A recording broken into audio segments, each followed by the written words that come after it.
саламатсыздар. Мен Атыжан Жұмабаева Айнұр. Нөмір 3 Смирнов орта мектебінің 10 сынып оқушысымын. Бүгін мен сіздерге өзекті тақырып туралы айтып өткім келеді. Бүгінде біз телефонға тәуелдіміз бе жоқ па ойланбаймыз да. Бірақ егер телефонымызды бір күнге сөндіріп қойсақ не болар еді? Осы сұрақтардың жауабын іздеп көрейік. Мектеп директорының тәрбиесі жөніндегі орынбасары Жакупова Сөйле Жақсылыққызынан сұхбат алатын боламыз. Сәлеметсіз бе? Гаджетке тәуелділік жасөспірімдер арасында неге жиі кездеседі? Сәлеметсің бе? Жасөспірімдердің арасында осы гаджетті тәуелділік ол заман талабына сай деп ойлаймын.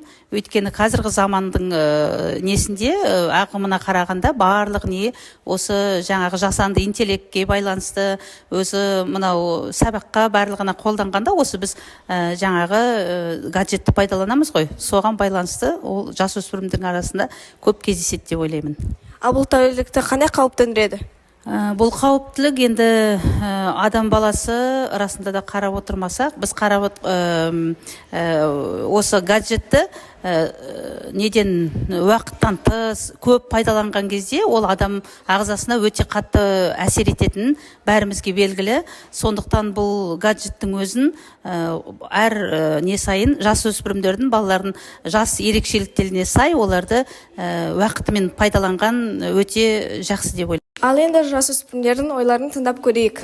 Сәлем, сен күніне қанша телефонды қолданасың? Сәлем, мен күн сайын шамамен 2-3 сағатты қолданамын. Әсіресе әлеуметтік желілерге және достармен араласамын.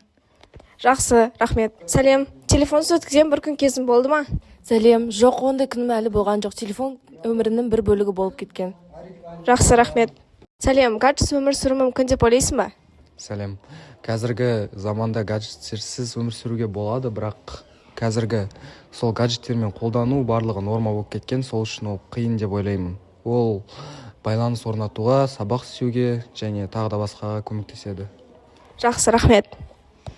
Бүгінгі сұхбатымызда оқушылардың, мамандардың, мектеп өкілдерінің пікірін тыңдадық. Көріп отырғанымыздай, гаджет барлығымызға қажет, бірақ оны дұрыс қолдану өте маңызды. Осымен бүгінгі сұхбатымыз аяқталды. Уақыт бөліп көргендеріңіз үшін рахмет. Қош сау болыңыздар.